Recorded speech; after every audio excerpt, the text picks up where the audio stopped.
Goeienaand, baie welkom. Dit is dan die 19de Maart vandag en ek hoop dat dit met elkeen goed gaan.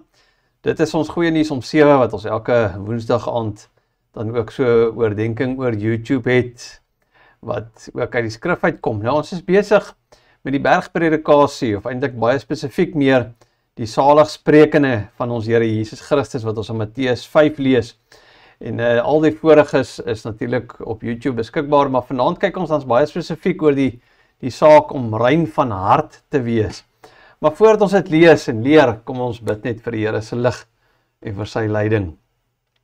Ons Vader Here, baie dankie vir die feit dat ons U mag ken, vir die feit dat ons kan weet dat U in Christus na ons toe uitgereik het, en dat ons in Hom en deur Hom totaal en al geliefd en aanvaar kan wees. Dat al sê die wêreld wat, en al voel ons baie keer so verwerp deur ander mense, baie keer mense wat regtig naby aan ons is, weet ons dat ons verhouding met U is in Christus, en as gevolg van Hom is vas en seker, dat U liefde vir ons stabiel is, en dat het volmaak en volkome is. En daarom is juist daarom, o Here, wat ons nader aan U wil groei, wat ons meer en meer daai liefde 'n aktiewe deel, dat ons lewe vanuit daai liefde.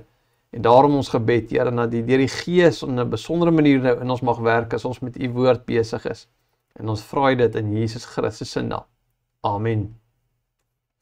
Nou ja, lees gerus saam met my, wat sê Matteus 5, ons lees dan van vers 3 af. En dis nou wat ons al voorheen na gekyk het, is geseënd is die wat weet hoe afhanklik hulle van God is, want aan hulle behoort die koninkryk van die hemel. Nee, so die letterlike vertaling sê daarso, arm van gees. Vers 4, geseënd is die wat treur, want hulle sal vertroos word. Geseënd is die sagmoediges, want hulle sal die nuwe aarde ontvang. Geseënd is die wat honger en dors na wat reg is, want hulle sal versadig word. Geseënd is die wat barmhartig is, want aan hulle sal barmhartigheid bewys word. En dan vanaand spesifiek vers 8, geseënd is die wat rein van hart is, want hulle sal God sien. Nou die bergpredikasie word baie keer dan, soos wat ons al gesê het, die grondwet van die Here se koninkryk genoem. Nee, dit verwoord vir ons wat is Jesus se etiese, sy geestelike uitkyk, sy onderrig. Dit skets vir ons die karaktertrekke van disippelskap. En Matteus 5 vers 8 is dan een van hierdie saligsprekinge en dit dra eintlik 'n baie besondere boodskap op. Nee, die salig is die wat rein van hart is, of geseën dan, of welgeluksalig, want hulle sal God sien. So hierdie vers nooi ons dan uit, as ons bietjie na hom kyk, dan kan ons sê, kom ons haal hom eers 'n bietjie uit mekaar uit, en dan pak ons hom weer in mekaar terug, nee, want ons moet tog net bietjie dink, wat is dit om rein van hart te wees, en hoe hou dit verband met die belofte om God te sien? Daar's elke keer met die geseënd of die gesaligsprekinge van ons Here is daar 'n oproep en dan 'n belofte. Nee, so hoe hou hierdie twee met mekaar verband? En om dit te doen, gaan ons so 'n bietjie kyk na die Griekse woorde, dan natuurlik die konteks van die bergpredikasie, en dan kan ons sê, maar hoe pas dit in ons praktiese lewe, hoe pas ons dit toe? Nou goed, belangrike woorde wat in Grieks is natuurlik die woord salig, makarios, en dit beteken geseënd, gelukkig, welgeluksalig, maar as ons dan praat van geseënd of gelukkig, dan dui dit nie op 'n oppervlakkige of 'n tydelike manier van om geluk ervaar nie, maar iets van 'n diep innerlike vrede, 'n innerlike geluk, 'n innerlike blydskap wat voortspruit uit die feit dat ek lewe in die Here se guns. Met ander woorde, dis nie 'n geluk wat afhanklik is van my omstandighede nie, want soos my omstandighede verander, gaan my geluk dan ook verander, nee, so dis 'n gevaarlike ding om dit te doen, maar 'n geluk wat gewortel is in die vreugde van die Here. Dis is 'n lewe wat 'n weerspieëling is, of wat in lyn is met die Here se wil. Goed, nou, dan sê die Here, salig is die wat rein, en daar het ons nog 'n belangrike woord, die woord rein. En hierdie woord in Grieks beteken ook 'n paar dinge, dit beteken skoon of suiwer, en natuurlik ook die woord rein. En dan gaan dit uit die aard van die saak nie oor 'n fisiese om skoon wees, om gereeld te bad nie. Hy die konteks van 'n geestelike of 'n morele reinheid. Met ander woorde, 'n hart wat vry is van onreinheid, of vry is van onrein gedagtes en motiewe. En dan is daar eintlik 'n baie mooi woord, en dit is die woord intensies. En miskien het jy dit al ervaar, dat baie keer kan mens iets doen met die mooiste intensie, maar iemand anders vat dit baie verkeerd op. En dan word ons bietjie kwaad, nee, want dit is nie lekker nie, want jy het erg goed bedoel, maar dit was verkeerd opgeneem. Jou intensies was rein, maar dit was nie so ervaar nie. Goed, so as daar staan rein van hart, goeie intensies, skoon intensies. En dan, goed, die volgende woord dan ook wat in Grieks belangrik is, natuurlik die woord hart, of net eenvoudig cardia. En dan verwys dit nou nie na die fisiese orgaan nie, nee, dit gaan oor die diepste deel van 'n mens. Met ander woorde, die hart word gesien in die Bybel as die setel van ons denke, ons emosies, ons wil. So, die hart as die kern van 'n mens se wese, dis daai plek waar besluite geneem word, waar gevestig of geloof gevestig word. So nou kan mens dink dat rein van hart, en dit ons gesê skoon intensies, maar dan intensies wat spruit vanuit my verhouding met die Here. Goed, en hulle sal dan God sien, wat ook 'n belangrike woord is.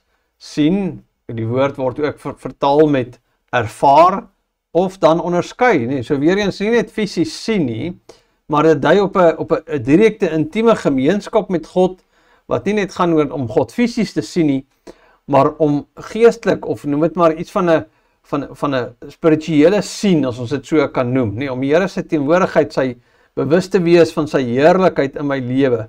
En dis hoekom hy ook vertaal kan word met onderskei, so dit gaan nie noodwendig oor sien nie, maar insien, nee, om te kan onderskei, om iets te kan insien. Nou goed, nou het ons 'n bietjie uitmekaar uitgehaal. Kom ons pak dit net terug. So as ons Matteus 5 vers 8 dan vat, nee, geseënd is die wat rein van hart is, want hulle sal God sien.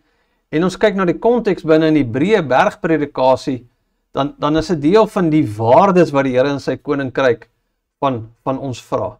Met ander woorde, hierdie reinheid van hart waarvan die Here praat, is nie 'n eksterne godsdienstige reinheid nie, maar 'n innerlike suiwerheid. Onthou die woord intensie. Want Jesus praat, en natuurlik die mense van sy tyd was die leiers, was die fariseërs. En die Jesus se leringe in terme van 'n innerlike geregtigheid is in direkte kontras met die fariseërs wat baie meer klem gelê het op 'n eksterne geregtigheid. So hulle het nie so seer gewonder wat is jou intensies nie, solank jy nie die regte ding doen. So hulle het gefokus op seremonies en wette.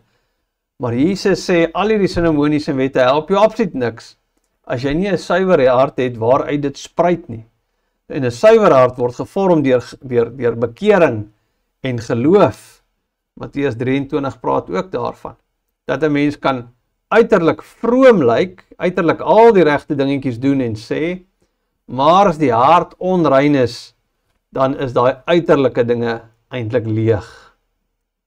Goed, en dan is hierdie salig as hulle wat rein van harte staan natuurlik ook nie binne in 'n ligbubbel nie. Nee, daar's progressie as ons kyk na die saligsprekinge. Want hy begin by arm van gees, nee, afhanklik van God, om as ware geestelik met leë hande by die Here te gaan staan. Dan, dit is 5 vers 3, dan praat hy oor rou oor sonde, nee, vers 4. Dan oor sagmoedig is, na die dors na geregtigheid. En dan deur hierdie dinge om te beweeg na 'n plek van reinheid van hart. So jy kan nie rein van hart wees as jy nie weet hoe afhanklik jy van die Here is. Jy kan nie rein van hart wees as jy nie sagmoedig is, as jy nie dors na geregtigheid nie. Verstaan, daar's 'n progressie in wat die Here besig is om te sê. So hierdie suiwerheid, rein van hart, is deel van hierdie pad van heiligmaking wat ons stap, wat begin by 'n afhanklikheid, arm van gees, 'n afhanklikheid van die Here. Nou goed, in die Ou Testament was die teenwoordigheid van God dan dikwels beperk tot sekere plekke of persone. Nee, Moses, die hoëpriester, die tempel, die allerheiligste en dies meer. Maar in die saligsprekinge in Christus word die belofte van om God se teenwoordigheid te ervaar, om hom in te sien, word verbreed. Dat die Here is nie net gebonde aan 'n sekere plek nie, maar dat ons nou deur geloof reeds deel is van hom. Dink maar net in Hebreërs 12 vers 14. Dat ons hom sien in sy woord, in sy werke, en hoe hy in ander mense besig is, hoe hy in my lewe besig is. So reinheid van hart is nie net 'n afwesigheid van sonde nie, Nee, dis die teenwoordigheid van iets positiefs. 'n Opregte liefde vir God en vir ander. En dan is die oorsprong van die reinheid van hart is nie iets wat ek najag nie. Ek kan nie sê, goed, nou gaan ek probeer om my eie hart rein te hê nie. Nee, want daar's iemand anders wat dit moet kom rein maak. En dit noem ons bekering en vergifnis. Deur Christus word ons harte gereinig. Gaan lees maar 1 Johannes 1. Saam met dit is, wanneer Christus ons regverdig gemaak het, dan is die volgende, dan is die pad wat ons daarvan stap, is 'n pad wat ons noem heiligmaking. Na die Heilige Gees met ons besig is, om ons gedagtes, ons begeertes is, dat ons meer en meer sal lewe na die nuwe mens wat ons is, om dit in lyn te bring met die Here se wil. Nee, Galasiërs 5 sê, die vlees is in stryd met die Gees.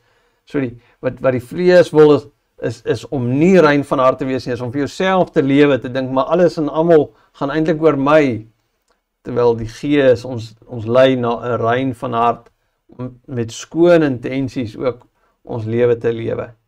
En natuurlik 'n fokus op die Here. Nee, om regtig 'n lewe van toewyding aan die Here te hê. So prakties. Besef net dat ware reinheid is iets wat die Here in ons werk, maar dat dit iets is wat innerlik moet wees. Want ons leef bietjie in 'n wêreld waar uiterlike prestasie en baie keer die regte godsdienstige rituele belangriker geag word as 'n suiwer hart. En dis hoekom die Here ons oproep om te sê, maar kom ons ondersoek net ons eie harte, en wanneer ons sien hy is nie rein nie, dan probeer ons dit nie self rein maak nie, maar dan gryp ons net baie meer vas aan Christus. As mens dink aan Psalm 51 waar Dawid ook van die Here vra, Here, maar ondersoek my hart. Nee, dit is eintlik wat gebeur. En dan saam met dit om te lewe vanuit my verhouding met die Here, in 'n lewe met morele integriteit. Dat ons opreg mag wees. Dit beteken 'n lewe waar waarheid en eerlikheid vir my belangrik is. Hoekom? Want God is 'n God van waarheid en God is 'n eerlike God. Nee, met ander woorde, in my navolging van hom. Ek is nie net eerlik ter wille van eerlik nie. Ek is nie net probeer nie net waarheid najag ter wille van die waarheid nie. Ek jaag dit na want my Here en my God is dit. En in my navolging van Christus wil ek dit dan najag. Jakobus 4 praat ook die woord integriteit, nie om selfs as iemand nie kyk nie die regte ding te doen. So dit sluit in hoe ek met ander mense omgaan, hoe ek my besluite leef, hoe ek my lewe elke dag leef. Is regtig 'n praktiese ding. En dan die belofte, en hulle sal God sien, wat gaan oor daai werklike opregte verhouding met ons Here. En dat dit begin, dis iets wat ons nou het. Ons nou al in 'n verhouding met die Here. Dis nie net iets vir eendag in die hemel gaan ek 'n verhouding met die Here hê nie. Nee, ek het nou 'n verhouding met die Here. Dat ek kan nou die Here se teenwoordigheid, ek weet hy is elke dag met my en binne my. En dit bring 'n vrede en 'n sekerheid in 'n wêreld wat eintlik baie onseker is. En dan die laaste een is die belangrikheid van gebed en besig wees met die Here se woord as 'n weg na reinheid, nee. Een van die maniere hoe ons groei in die Here is om met hom besig te wees. Psalm 119 vers 9. Hoe kan 'n jong mens sy lewe suiwer hou? En dan gaan dit nou natuurlik nie net jonk nie, maar ons almal. Deur om te hou aan u woord. So om onsself te vul. Nee, waarmee jy jouself vul is belangrik, maar dat ons onsself vul met die waarhede van God se woord, dat ons dade, ons gedagtes daardeur gevorm word. Dat die Here se woord die filter is in my hart. So Matteus 8 roep ons op tot 'n lewe van suiwerheid en opregtheid. Dit is nie iets wat ons self bewerkstellig nie, maar is 'n genadewerk van die Here in ons. Want deur Christus ontvang ons nuwe harte, ons ontvang 'n nuwe lewe, het ons die wonderlike voorreg om God te sien en dat ons dat dan ook nou prakties sal gaan uitlewe. So dat my strewe na die uitleef van 'n hart wat deur Christus gereinig is, dat dit my fokus sal wees. Want ek leer daardeur dis iets van 'n sirkelwerking. Ek is deur die Here gereinig, nou lewe ek 'n lewe van reinheid en dan groei ek nader in die Here. Nee, dis daai wisselwerking van verhouding bou met die Here. En dis op so 'n manier wat ek net meer intens bewus word van die Here se heerlikheid, sy liefde, en om werklik op 'n diep manier mag ervaar. Nee, en dis wat Jesus vir ons leer en vir ons beloof Geseënd is die wat rein van hart is. Hulle sal God sien. Amen. Kom ons bid saam. Ons Vader, U ken ons elkeen se harte en U is die een wat ons intensies werklik kan deurgrond. En daarom ons gebed, o Vader, dat ons meer en meer met die regte intensies ook mag lewe, dat die skoonheid wat ons in Jesus Christus ontvang, dat het meer en meer iets sal wees wat uiterlike effek het, dat ons van binne af buitentoe sal leef, nie van buite af binne toe nie. Ja Here, mag U ons deur die Gees lei, dat ons meer en meer U mag sien. Ons vra dit in Jesus se naam. Amen. Baie dankie vir jou tyd en dat jy ook hierdie klompie minute afgestaan het om saam te dink oor rein van hart. En mag jy 'n baie mooi week en 'n geseënde aand hê. Groetnis.